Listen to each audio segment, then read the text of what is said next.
So నా పేరు శివ, అందులో ఉన్నారు ఫ్రెండ్స్. వాళ్ళ వీడియోలో ఈపీఎఫ్ ఖాతాదారికి ఒక ఇంపార్టెంట్ విషయం నేను చెప్పబోతున్నాను అనమాట. ఒక గుడ్ న్యూస్ చెప్పబోతున్నాను అండి. సో చాలా మంది ఏంటంటే ఈ యొక్క ఈపీఎఫ్ ఏటీఎం అలాగే యూపీఐ సిస్టమ్ ఎప్పుడు అందుబాటులోకి వస్తుంది, డేట్ ఏమైనా ఫిక్స్ చేశారా, ఎప్పుడు వస్తుంది అని చెప్పేసి చాలా మంది కామెంట్లు అడుగుతున్నారు.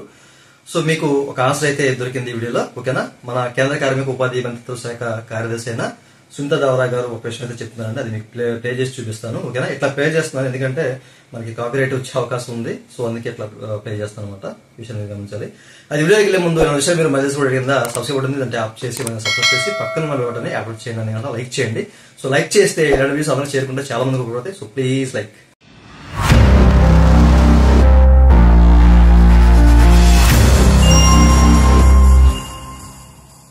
ఇక టాపిక్ లోకి వెళ్లే ముందు ఈపీఎఫ్ సంబంధించిన అటువంటి క్వైరీ సర్వీస్ కావాలంటే పూర్తిగా పెయిడ్ సర్వీస్ ఉన్నాయండి. అందరికి కాంటాక్ట్ అవ్వచ్చు. నా వాట్సాప్ నెంబర్ వీడియో కింద మీకు డిస్క్రిప్షన్ ప్రొవైడ్ చేశాను. వాట్సాప్ ద్వారా మాత్రమే అందరికి కాంటాక్ట్ అవ్వండి. అయితే ప్రస్తుతానికి వెబ్సైట్ మనకి ప్రాపర్ గా వర్క్ చేయట్లేదు, ఓకేనా. చాలా మంది నేను కాంటాక్ట్ అవ్వలేకపోతున్నాను. బట్ మీరు వాట్సాప్ లో మెసేజ్ చేయండి, ఓకేనా. నేను ఏదో టైంలో మనకి వెబ్సైట్ ప్రాపర్ గా పనిచేసే టైంలో మిమ్మల్ని అయితే నేను కాంటాక్ట్ అవుతాను. అయితే ఈ వీడియోలో మనకి సునీతా దావరా గారు ఏమంటున్నారు ఏంటి అనేది మీరు ఇక్కడ వినొచ్చు, ఓకేనా. పే చేస్తాను. ईपीएफओ के 120 से ज्यादा जितने भी डेटाबेसेस थे सबको हमने इंटीग्रेट करा है और अब इसके ऊपर हम यूपीआई को लाना चाहते हैं. इसके लिए हमारी मीटिंग्स हो गई हैं. एनपीसीआई की तरफ से ये एक अच्छा सुझाव आया है. हमने state bank of India, NPCI सभी से बात करी और ये सुझाव हमने एक रिपोर्ट बनाकर अब ईपीएफओ को दी है मंत्रालय से कि यूपीआई को अब सेंट्रलाइज डेटाबेस हमारा जैसे हो गया है और इसकी जो इम्प्रूवमेंट अप्रैल में टेस्टिंग सब कंप्लीट हो जाएगा. तो मई के महीने में towards the end of May हम उम्मीद कर सकते हैं कि यूपीआई का फ्रंट एंड हो जाएगा ईपीएफओ के क्लेम्स प्रोसेस पे, जिससे हर मेंबर के लिए जब वो क्लेम करते हैं उनको क्लेम्स के लिए ईपीएफओ का खाता दिख जाएगा यूपीआई पे और वो अपना ऑटो क्लेम में क्लेम कर पाएंगे, अप्लाई कर पाएंगे और उसका इमीडिएट अप्रूवल जहां पर एलिजिबिलिटी के हिसाब से वो सब इनबिल्ट होगा. ఇవైతే ఇక్కడ చాలా చెప్పారండి మనకి, ఓకేనా. అయితే మీరు చూసారు కదా ఈ యొక్క ఏటీఎం ఫెసిలిటీ అంటే యూపీఐ ఫెసిలిటీ ఎప్పుడు వస్తుంది అని చెప్పేసి క్లియర్ గా అయితే ఇదైతే చెప్పేశారు. ఏప్రిల్లో మనకి ఏంటంటే టెస్టింగ్ మోడ్ జరుగుతుంది, టెస్టింగ్ మోడ్ లో ఉంటుంది అనమాట, ఓకేనా.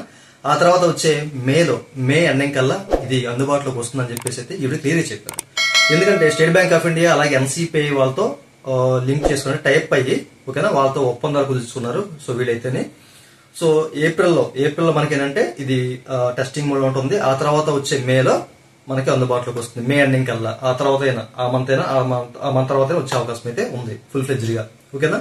సో చాలా మంది ఎదురు చూస్తున్నారు కదా. సో మీకు ఒక ఆన్సర్ అయితే దొరికిందిగా. సునీతా దావరా గారు క్లియర్ గా అయితే చెప్పేశారు ఎప్పుడు వస్తుంది ఈ యొక్క ఏటీఎం ఫెసిలిటీ, యూపీఐ ఫెసిలిటీ అనేది. అట్లాగే క్లెయిమ్స్ గురించి కూడా చెప్పారు. ఆటో క్లెయిమ్స్ అనేవి జరుగుతాయి ఇక్కడ నుంచి మనకి యూపీఐ సిస్టమ్ వచ్చిన తర్వాత. సో అదేంటంటే మన ఎలిజిబుల్ క్రైటీరియా ప్రకారం మనకేంటంటే ఐటీ సిస్టమ్ లో అదైతే ఫిక్స్ చేసి ఉంటుంది. ఎలిజిబుల్ క్రైటీరియా ఎట్లా ఉంటుంది ఏంటని చెప్పేసి వాళ్ళైతే క్లియర్ గా ఫిక్స్ అయితే చేస్తారు అనమాట, ఓకేనా. సో ఈ ఎలిజిబిలిటీ ఉన్న వాళ్ళకి ఇది, ఈ ఎలిజిబిలిటీ ఉన్న వాళ్ళకి ఇది, ఎట్లా అమౌంట్, ఎంత అమౌంట్. సో ₹1,00,000 వరకు మనకి ఏంటంటే ఆటో క్లెయిమ్ అనేది స్పీడ్ అయిపోతుంది అనమాట. సో మనకి ఎలిజిబిలిటీ ఉంటే కనుక మనం అక్కడ అప్లై చేసుకుంటే సో వెంటనే ఇమీడియట్ గా మనకి ఏంటంటే అప్రూవ్ అయిపోవడం, అలాగే మన ఖాతాలోకి, ఓకేనా. సో అది క్రెడిట్ అయిపోవడం అంటేనే జరుగుతాయి. అట్లాగే సో ఆ డబ్బులు మనం ఏ బ్యాంక్ అయినా త్రూ చేసుకోవచ్చు అనమాట, ట్రాన్స్ఫర్ చేసుకోవచ్చు. అది కూడా ఈ ఫెసిలిటీలో ఉంది. అంటే లైక్ బ్యాంకింగ్ వ్యవస్థలో మనకి ఇక్కడి నుంచి పనిచేస్తుంది. సో ఈ విషయాన్ని మీరు గమనించాలి. సో ఫైనల్ గా మీకు డేట్ ఎప్పుడు అసలు ఈ యొక్క మనకి UPI facility and ATM facility ఎప్పుడు వచ్చేస్తుంది అనేది మీకు క్లియర్ గా అయితే అర్థమైంది కదా. సో మనకి ఏంటంటే మే ఎండింగ్ కల్లా మనకి ఇది అందుబాటులోకి వస్తుందని చెప్పేసి చెప్తున్నారు. ప్రజెంట్ వెబ్సైట్ కూడా మనకి ప్రాపర్ గా పనిచేయట్లేదు.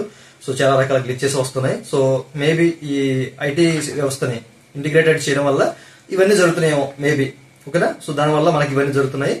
సో ఈ విషయాలు మీకు క్లియర్ గా అర్థమయ్యే అనుకుంటున్నాను. ఇంకా మీకు ఏదైనా డౌట్స్ ఉంటే వీడియో కింద కామెంట్ సెక్షన్ లో కామెంట్ చేయండి. అలాగే నన్ను కాంటాక్ట్ అవ్వాలంటే కనుక నా వాట్సాప్ నెంబర్ వీడియో కింద మీకు డిస్క్రిప్షన్ ప్రొవైడ్ చేసిన వాట్సాప్ ద్వారా మాత్రమే నన్ను కాంటాక్ట్ అవ్వండి, ఓకేనా. పూర్తిగా పెయిడ్ సర్వీస్ ఉన్నాయి. సో ఎవరికైనా కావాలంటే కనుక నన్ను అయితే కాంటాక్ట్ అవ్వండి. ఇదండి వాళ్ళ వీడియో. ఈ వీడియో మీకు నచ్చితే వీడియో కింద లైక్ చేసుకుని సపోర్ట్ చేయండి. అలాగే విషయాలు మీరు మళ్ళీ తీసుకోవడం కింద సబ్స్క్రైబ్ బటన్ ట్యాప్ చేసి పక్కన వచ్చి